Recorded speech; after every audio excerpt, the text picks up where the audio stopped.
Então, pessoal, aqui estou eu mais uma vez para responder as perguntas que vocês me fizeram lá no YouTube e também no Instagram. Abri uma caixinha de perguntas também no Instagram e vai ser por estas perguntas do Instagram que eu vou começar respondendo hoje. Por que pelas perguntas do Instagram? Bem, por um motivo muito simples, porque da última vez que eu fiz isso, de abrir uma caixinha de perguntas lá para responder num vídeo aqui do YouTube, eu esqueci de responder. Então, estou em dívida com o pessoal lá do Instagram.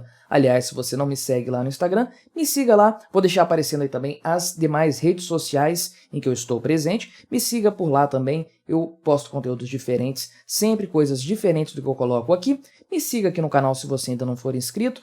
Torne-se membro se você quiser colaborar financeiramente comigo e se você ficar feliz aí por eu ter respondido a sua pergunta, considere também clicar no botão valeu e me ajudar com o dinheiro de um cafezinho aí, vai me ajudar bastante, vale muito a pena me colaborar comigo desta forma. Então vamos às respostas.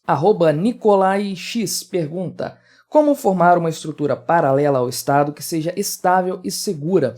O fato é que, dada a natureza humana, não existe nada que seja 100% seguro. Conflitos vão existir sempre, independente de haver Estado ou não. Ou seja, mesmo que nós estivéssemos hoje em uma sociedade libertária, existiriam conflitos de toda espécie também. Isso nunca vai acabar. O que nós temos que desenvolver são formas de lidar com esses conflitos. Por meio de empresas particulares de segurança, por meio de tribunais privados, empresas de seguro, enfim. Existe uma série de possibilidades teóricas que são levantadas aí por estudiosos do libertarianismo, por grandes nomes do libertarianismo, a respeito de como poderíamos resolver potenciais conflitos numa sociedade libertária. Mas que esses conflitos existirão, isso é um fato. Adilson 75011 diz que o Brasil não possui produção cultural libertária e pergunta se isso é culpa da doutrinação. Ele cita de forma específica que o country dos Estados Unidos possuem letras muito libertárias ou com conteúdo libertário. E o fato é que, se você parar para pensar direitinho, a produção artística brasileira nunca foi grande coisa, no final das contas, exceto aí algumas louváveis exceções. O fato é que a produção artística brasileira sempre foi muito pobre, e com o libertarianismo, com o aspecto libertário, a coisa não seria diferente. Nós também temos uma deficiência nesse sentido. É algo que eu acredito que deve ser melhor trabalhado também. Não sei se existem músicos libertários no Brasil, existem músicos aí, sei lá, bolsonaristas ou alinhados com a direita, mas nada no sentido libertário mesmo, no sentido do fim do Estado, da defesa da propriedade privada de forma irrestrita. Falta isso ainda bastante no Brasil, em parte, sim, por causa da doutrinação que nós sofremos, mas doutrinação existe em qualquer parte do mundo. Acho que o que falta no Brasil mesmo no aspecto geral, esse maior empenho em produzir uma arte de qualidade. Somos deficientes do ponto de vista artístico, e isso reflete na própria divulgação das ideias libertárias. @ArcFelipeDC pergunta: quais são os bons caminhos que irão surgir frente ao mundo de controle que se apresenta? Então, isso o tempo dirá, não tem como a gente saber. Eu, particularmente, acredito que existam algumas sementes já disso plantadas aí, por exemplo, o Bitcoin. É uma forma de você fugir do controle financeiro que está se tornando cada vez maior, o Estado está cada vez mais controlando mais nossas contas bancárias, nossas transações econômicas, enfim, tudo o que diz respeito ao nosso dinheiro. Então, eu acredito que o Bitcoin seja uma dessas formas, por exemplo, dentre tantas outras. O fato é que a humanidade é muito resiliente. Por mais que o Estado avance sobre as nossas liberdades individuais, a gente sempre dá um jeitinho de fugir desse controle estatal. Principalmente num país grande como o Brasil, né? Em locais menores é mais fácil você ter esse controle. É por isso que existe um forte controle em Cuba, por exemplo, ou na Coreia do Norte, que são países menores. Agora, em países grandes, isso se torna cada vez mais difícil de fazer. Olha aí o exemplo da China, por exemplo. A gente sabe do que está acontecendo lá em Xangai, mesmo o governo não querendo que aquela informação vaze para o mundo todo, né? Então, eu acredito que novas formas irão surgir à medida que o Estado avance nesse controle que ele quer promover sobre a população. Da forma como o Estado está hoje, no tamanho que o Estado existe hoje, a gente já tem algumas formas de fugir disso aí. Então, o natural é que, conforme o Estado cresça, ou tente avançar sobre as nossas liberdades, nós acabemos desenvolvendo formas cada vez mais criativas e inovadoras de fugir desse controle. @LucasHenrique pergunta se eu concordo que a atuação na política é perda de tempo e uma atitude contraditória. Então, eu não sou dessa opinião. O que acontece é o seguinte: quando a gente fala da atuação do libertário na política, Geralmente a gente pensa na atuação a nível federal, ou ele sendo aí um deputado federal, ou então um senador, ou então talvez, quem sabe, um candidato à presidência da República libertário para trazer visibilidade para o movimento e tudo mais. E a gente acaba esquecendo um pouco do âmbito municipal, que tem um grande potencial de trazer bons frutos caso algum candidato libertário venha a ser eleito. Pense, por exemplo, nas câmaras de vereadores dos nossos municípios. Grande parte deles aí tem um mínimo de vereadores, que são 9 vereadores. Um único vereador libertário no meio de 9 cadeiras da Câmara Municipal de Vereadores representa mais de 10% do legislativo do município. Pensa só. E aí estamos falando de coisas como IPTU, taxa de alvará, taxa para regularizar imóvel, enfim, coisas aí que custam caro para as pessoas, custam caro para os empreendedores, mas que tem resolução no próprio município. Então, qualquer político aí no âmbito municipal, um vereador ou um prefeito, consegue melhorar esse tipo de coisa. Por quê? Bom, procura saber na sua Câmara de Vereadores o que eles estão votando. Se você mora numa cidade pequena, então, igual eu, eles não estão nem aí para esse tipo de coisa. Isso aí tem um grande potencial de ser aprovado e trazer uma melhoria de vida grande para as pessoas. Então, eu acho que do ponto de vista político, pessoas interessadas em ingressar nesse mundo, pessoas libertárias ou com pensamento mais libertário, deveriam olhar para as cidades, para os municípios, como eles podem fazer a diferença nos municípios, sim. Eu acredito que isso possa acontecer. Em âmbito federal, acho muito mais difícil um candidato, um deputado libertário apenas, fazer grande diferença. Pensa aí, são mais de 500 deputados. Então, é um percentual mínimo que um deputado representa nessa história toda. Além do que, existem mais mecanismos estatais mais calejados para frear o avanço de ideias pró-liberdade do cidadão a âmbito federal. Nos municípios, é mais fácil passar por baixo do radar do Estado. Agora, acreditar que a política vai resolver todos os problemas e que nós podemos chegar a uma sociedade verdadeiramente livre por meio da política, isso eu não acredito. Isso aí é uma ilusão, é uma utopia. Quem acredita nisso está fadado a se decepcionar, a se frustrar totalmente com o político e com a política em si. Não acredito que esse seja o caminho, mas de qualquer sorte, acredito que sim, em âmbito menor, talvez municipal, possa sim ser feita alguma diferença na vida do povo por meio de um candidato ou um político libertário. @alve.9315 pergunta minha opinião sobre o Partido Libertário e sobre se o Estado vai mesmo acabar. O Estado vai acabar sim, acredito que isso vai acontecer em algum momento, porque o Estado vai se tornar um ente obsoleto. No final das contas, isso aí vai ser inevitável, é o tal do fatalismo que a gente fala. Sobre o Partido Libertário, eu o desconheço, para falar a verdade. Algum partido brasileiro? Imagino que sim. Agora, qual que é a minha opinião sobre um partido libertário no Brasil, falando de um ponto de vista abrangente, não falando especificamente sobre esse partido, como eu falei, eu o desconheço.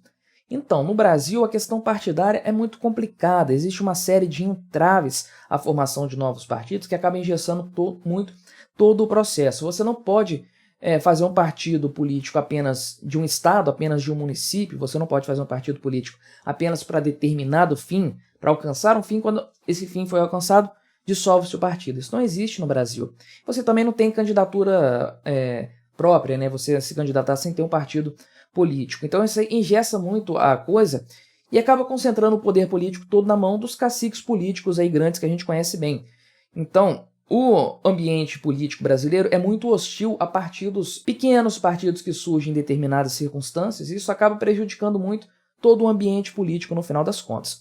Então acredito que mesmo um partido libertário acabaria batendo, né, na trave nesse sentido aí, seria restrito pela própria lei eleitoral. Acredito que não seja esse o caminho para se chegar ao poder com políticos libertários. Acredito que eles tenham que entrar em algum partido político qualquer aí e fazer sua candidatura solo dentro desse partido. Agora, começando as perguntas do YouTube, porque eu já vi aqui que eu não vou ter tempo de responder a tudo, vou dividir esse vídeo em 2 partes. Se você não tiver sua pergunta respondida neste vídeo, aguarde pela parte 2, não vou demorar a liberá-la. Líder da União dos Comedores de Gigantas pergunta se todos os não cristãos vão para o inferno, e também sobre minha opinião a respeito de iluministas britânicos, e pergunta se eu gosto de videogames. Bem, começando sobre a primeira pergunta aqui, uma coisa mais teológica, não, eu não acredito que os não cristãos vão para o inferno, todos, não.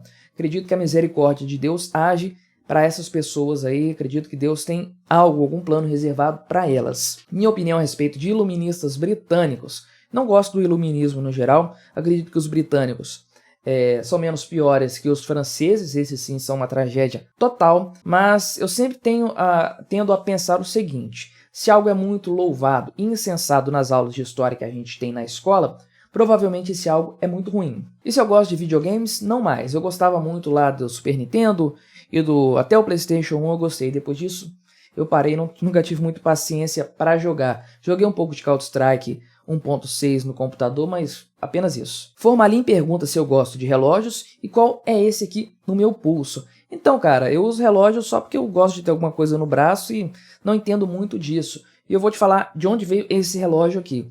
Eu comprei no Mercado Livre um par de sapatos, queriam sapatos Oxford, aqueles com cadastro, e eu vi lá um kit que você comprava o sapato, vinha um relógio junto. E aí veio esse relógio que é o que eu uso aqui. Particularmente, eu detestei essa pulseira vermelha quando ela chegou. Achei horrorosa, achei que não combinava comigo, mas falei, só de desaforo vou usar, vou ver se eu acostumo. E agora, pra falar a verdade, eu até que gostei. Acho que dá um visual diferente. Mas é isso aí, cara. É um relógio que não vale nada, que veio como brinde num par de sapatos. Umas 2 semanas depois que eu comprei, ele parou de funcionar, mas minha esposa mexeu nele uns dias atrás aqui. Ele tá funcionando bem até hoje. Vamos ver até quando ele vai durar. Eric Morgenstern e Felipe Souza perguntaram a minha opinião a respeito do conflito entre Ucrânia e Rússia. Bem, a minha opinião é a seguinte a respeito desse conflito. Um país invadiu o outro, um país agrediu o outro. Existe um lado errado nessa história, que é o lado da Rússia. Ah, mas são 2 estados brigando. Não, não são 2 estados brigando. Quando você tem um país jogando mísseis na cabeça de cidadãos, destruindo casas, destruindo propriedades privadas, isso não se trata de uma briga entre 2 estados. Se fosse um presidente saindo no tapa com o outro, se fossem diplomatas fazendo um duelo de armas, aí, um duelo de espadas, se fossem embaixadores, enfim, aí tudo bem. Sem problema nenhum, acho que as guerras deveriam ser resolvidas dessa forma. Um presidente sai no tapa com o outro, quem ficar vivo no final ganhou.